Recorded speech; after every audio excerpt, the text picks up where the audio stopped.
Jim, another question here from the Cult of Cornette Facebook group was sent in by Paul Martin. Which wrestler has been screwed over the worst by a lousy gimmick that was handed to them? Oh, good Lord. I mean, again, in all of wrestling history, there's been some rotten gimmicks. I mean, the famous ones are, the Red Rooster for Terry Taylor. And, geez, could anything have been worse than the Shockmaster? But it didn't go far and last long. But whose career was screwed over?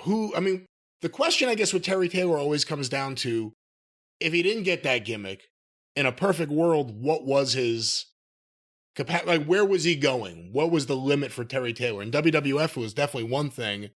If Dusty was booking in WCW, it was definitely another thing. So yeah, he would have been better off if Dusty had been around and he'd have been in WCW. He'd have been much better off. But I don't know because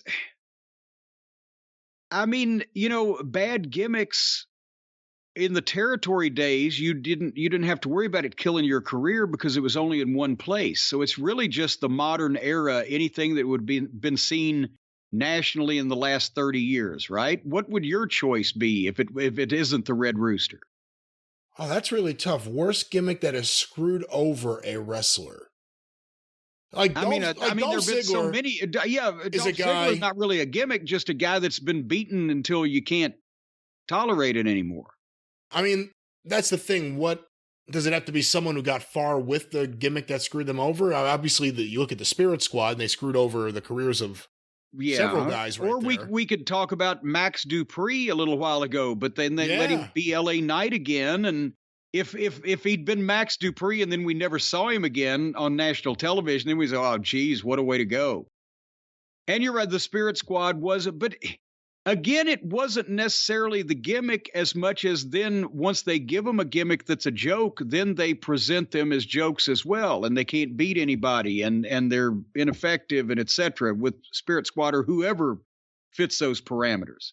So it's not the gimmick, because the Red Rooster was rotten even though they started putting Terry over. They were giving him wins on TV. He had Bobby Heenan as a manager. But with some of these other gimmicks, they're just so funny or so silly, and they start beating these people right away, and then there's no hope of overcoming it. Yeah, and there's an entire period of time where dozens of guys were killed. Like let me ask you, Chris Candido, do you look at that as a gimmick that... the Body Donna. There you go. There's an example of the gimmick that killed talent. Both Tom Pritchard and Chris Candido, specifically Chris because he was in it longer. But within that few years, look at how many guys came in and all of a sudden got nothing. They got gimmicks that just killed them dead. So I guess that kind of is in line with the question here. Well, he had to go somewhere else and be somebody else to recover from it. So there's 26 different ways you can evaluate that question. Maybe we better jot it down and come back with notes on all of them.